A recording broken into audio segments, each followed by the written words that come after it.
नमस्कार, लोकसमत न्यूज में आपका स्वागत है। आपके साथ मुझे स्वामी। न्यूज बुलेटिन में आज हम बीकानेर संभाग में राजस्थान की प्रमुख खबरों को देखेंगे।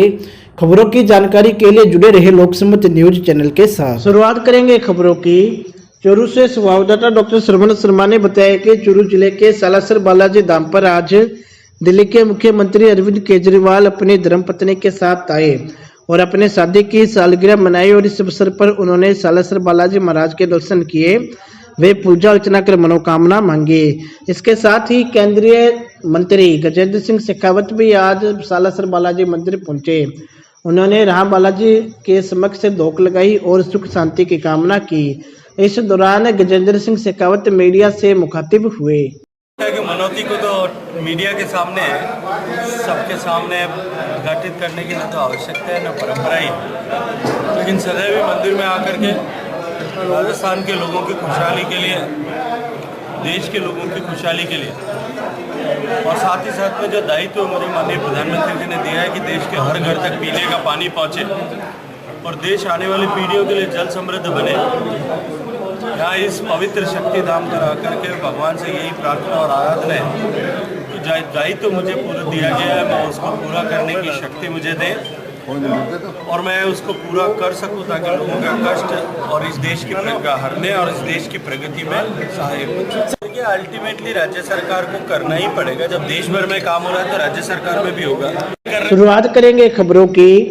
सिख धर्म के संस्थापक व प्रथम पातशाही जगत गुरु बाबा गुरु नानक देव जी के 553वें प्रकाशोत्सव को हर वर्ष की भांति इस वर्ष भी गंगानगर के जी ब्लॉक स्थित गुरुद्वारा गुरु नानक दरबार में 16 नवंबर शुक्रवार को बड़े हर्षोल्लास से मनाया जाएगा। शनिवार को गुरुद्वारा परिसर में आयोजित प्रेस वार्ता में गुरुद्वारा प्रधान गुरबचन सिंह वात्सल ने प्रकाशोत्सव के उपलक्ष्य में आयोजित होने वाले 3 दिवसीय कार्यक्रमों की जानकारी दी। 17 तरीक को सवेरे प्रभात फेरी के बाद ठीक 9:30 बजे अखंड पाठ शुरू हो जाएंगे ਅਤੇ ਉਸ ਤੋਂ ਬਾਅਦ जो बहुत बड़ी खुशी की गल है, पहला 2 साल सानू मौका नहीं मिला। 12 बजे एक अलौकिक नगर कीर्तन शुरू होएगा जिस विच शहर ਦੀਆਂ ਸੰਗਤਾਂ, ਸਕੂਲਾਂ ਦੇ ਬੱਚੇ ਅਤੇ ਸਾਰੇ ਧਰਮਾਂ ਦੇ ਲੋਕ ਇਸ ਵਿੱਚ ਸ਼ਰੀਕ ਹੁੰਦੇ ਹਨ। ਸਭ ਤੋਂ ਵੱਡੀ ਖੁਸ਼ੀ ਦੀ ਗੱਲ ਹੈ और मैं चाहता हाँ इस प्रेस का परवान सहयोग होवे। हमेशा तुसी कीता है ते अगों तो भी सानू यही उम्मीद है। और सारे नगर के भ्रमण करता होया गुरुद्वारे तो होता है शाम को 6 बजे नगर कीर्तन वापस पहुँचेगा। रात को भी दीवान होएगा। 18 तरीक को निशान साहब की सेवा, दोनों वक्त दीवान, गुरु का लंगर 3 दिन अटूट चलेगा और 19 तारीख को विशेष समागम प्रकाश उत्सव के संबंधित होंगे। बढ़ते हैं अगली खबर की ओर। सरिता मौर्य ने गीता फोगाट को कुश्ती में हराकर नेशनल चैंपियनशिप जीती। श्री गंगानगर आगमन पर फिर होगा शानदार स्वागत। श्री गंगानगर के रेलवे स्टेशन पर तैनात टिकट चेकर सरिता मौर्य ने बीती रात एक और धमाका करते हुए कुश्ती का राष्ट्रीय ताज अपने सिर पर बंधवा लिया।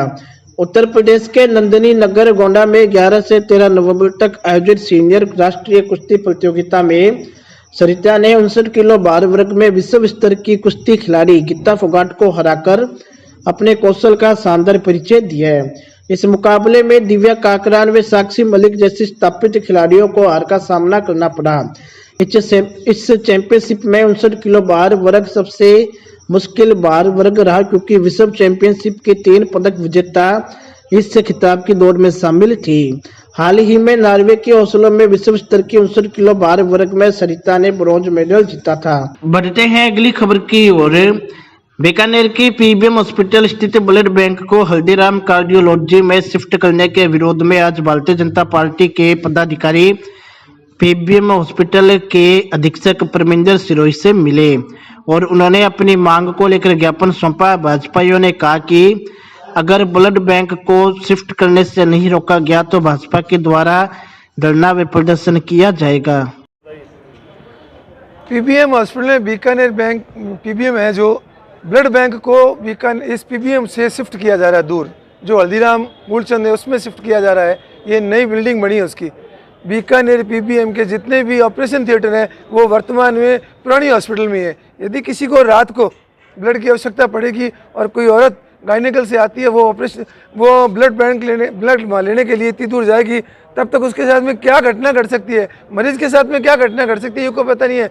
इसलिए भारतीय जनता पार्टी और बीकानेर भारतीय जनता पार्टी के जितने भी पार्षद हैं उन्होंने आज सबने मिलकर पीबीएम के अध्यक्ष को ये कहा है कि पीबीएम से ब्लड बैंक यहाँ से चेंज नहीं होनी चाहिए। यदि चेंज होती है तो भारतीय जनता पार्टी के पार्षद और पूर्व पदाधिकारी जितने भी है इसको यहाँ चेंज नहीं होने देंगे और यहाँ से शिफ्ट नहीं होने देंगे। और चाहे हमें धरना लगाना पड़े या चाहे प्रदर्शन करना पड़े, चाहे कोई और भी इसका और कदम उठाना पड़े वो भी उठाएंगे, लेकिन यहाँ से ब्लड बैंक को यहाँ से दूर नहीं हटा देंगे। दूसरी बात एक और है, यहाँ हमारे मेडिकल में बच्चों की दवाइयाँ, जो हमारे बाबूलाल जी हैं पूर्व महामंत्री, उन्होंने अभी डॉक्यूमेंटली प्रूफ दिया है। यहाँ के जो कंपाउंडर है रात की जो ड्यूटी लगती है वो ऐसी दवाइयाँ लिख के देते हैं जो नशे की दवाइयाँ होती हैं, उस मरीज़ को ज़रूरत नहीं पड़ती है लेकिन वो लिख के देते हैं। इसके लिए भी हमने शरोई साहब को लिख के दिया, जो दवाई की आवश्यकता नहीं है और जो दवाई हॉस्पिटल में अवेलेबल है उसको बाहर से क्यों मंगाया जाता है। खबरों में खबर, अगली खबर हनुमानगढ़ से संवाददाता प्रदीप पाल ने बताया कि श्री गंगानगर में 8 नवंबर से 11 नवंबर तक आयोजित 65वीं राज्य स्तरीय हैंडबॉल प्रतियोगिता में हनुमानगढ़ जिले की टीम ने लाजवाब प्रदर्शन करते हुए तीसरा स्थान प्राप्त किया। शनिवार को छात्रा खिलाड़ियों का हनुमानगढ़ लौटने पर जंक्शन स्थित बस स्टैंड में जिला हैंडबॉल संघ पदाधिकारियों व सदस्यों व खेल प्रेमियों की ओर से स्वागत किया गया। इस दौरान खिलाड़ियों का माल्यार्पण कर उनके रंग गुलाल लगाकर स्वागत करते हुए उज्जवल भविष्य की कामना की गई। ये 65वीं राज्य स्तरीय छात्रा हैंडबॉल प्रतियोगिता श्री गंगानगर में 8 तारीख से 11 तारीख तक आयोजित हुई थी। इस प्रतियोगिता में हमारी जो है जिले की जो हैंडबॉल की टीम थी, ये छात्राएं 7 तारीख को यहाँ से कोला स्कूल से रवाना हुई थी, क्योंकि इनका जो प्रशिक्षण शिविर था वो कोला स्कूल में था। वहाँ से ये 7 तारीख को रवाना हुई। 8 तारीख को इन्होंने वहाँ प्रतियोगिता में भाग लिया। 8 से 11 तक ये 8 से 13 तारीख तक श्री गंगानगर में रुकी। वहाँ पे इन्होंने बहुत ही लाजवाब प्रदर्शन किया और इन्होंने कुल 8 मैच खेले, जिनमें से इन्होंने 7 मैच जीते हैं लगातार और राजस्थान में तीसरा स्थान प्राप्त किया है, ब्रॉन्ज मेडल हासिल किया है। ये टोटल हनुमानगढ़ जिले की 16 बच्चियां थी, जिसमें से 6 बच्चियां जो थी वो कोला स्कूल से थी और इन बच्चियों में जो मुख्य बच्चियों की जो भूमिका थी वो कोला स्कूल की थी और हम इन बच्चियों के उज्जवल भविष्य की कामना करते हैं। बढ़ते हैं अगली खबर की ओर। पदमपुर से संवाददाता सीताराम स्वामी ने बताया कि पदमपुर में चोरों के हौसले लगातार बुलंद होते जा रहे हैं, जिसका नतीजा है कि चोरों में पुलिस का कोई भी डर दिखाई नहीं देता है। आज शाम पदमपुर के नगरपालिका चौराहे के पास से एक व्यक्ति से लूट हो गई। मोटरसाइकिल पर कुछ बदमाश आए और व्यक्ति से उसका मोबाइल छीनकर फरार हो गई। तो ये बंदा किसी दुकान पे खड़ा था, भट्टे पे काम करता है। ये बंदा गरीब आदमी है सर, इसके पास कुछ पूंजी नहीं है।